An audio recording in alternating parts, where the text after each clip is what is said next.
5 দিন পর পুরোপুরি নিভেছে নারায়ণগঞ্জের রূপগঞ্জে গাজী টায়ার কারখানার আগুন।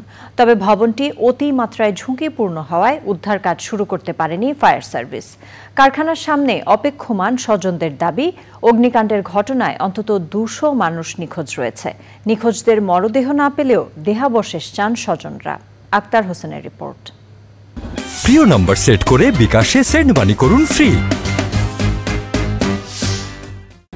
গত 25শে আগস্ট হামলা, ভাঙচুর এবং অগ্নিসংযোগের ঘটনা ঘটে নারায়ণগঞ্জের রূপগঞ্জে গাজী টায়ার কারখানায়।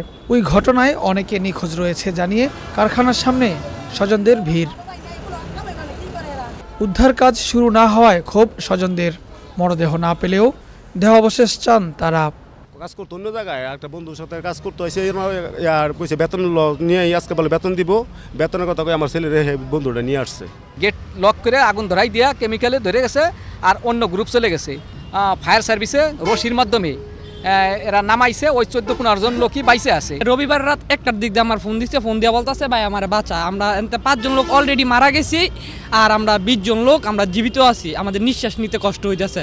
তারপর আমি বলছি আমি আচ্ছা ভাই দেখতেছি, কিন্তু ওরা যে মারা গেছে আন্ডারগ্রাউন্ডের নিচে, আমার কথা হয়েছে একটাই, আমার ভাই যে মারা বলছে ওরা 25-26 জন আমার এর নিচে আসছিল, কিন্তু এই লাশটি কোথায় যাইব? আন্ডারগ্রাউন্ড নিচ থেকে এই লাশটি কোথায় যাইব? আমরা দেখলে খুশি, আঙ্গ স্বজন নাই, আল্লাহ মাল আল্লাহ নিচে আঙ্গর হইলে কথা কোনটা আঙ্গটা দিব, আমরা এটা ঘুরে চেক দিয়ে আমরা বাড়ি আসব। তবে ভবনটি অতিমাত্রায় ঝুঁকিপূর্ণ হওয়ায় কিভাবে উদ্ধার কার্যক্রম পরিচালনা করা হবে তা খতিয়ে দেখছে উদ্ধারকারী সংস্থাগুলো।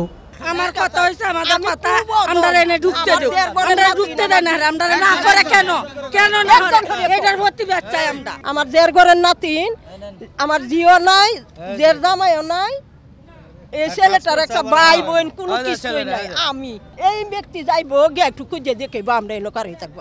কারখানাটিতে 2 দফায় ভাঙচুর, অগ্নিসংযোগ এবং নিখোঁজের ঘটনায় আগামী 1 সেপ্টেম্বর গণশুনানি করবে জেলা প্রশাসনের গঠিত তদন্ত কমিটি।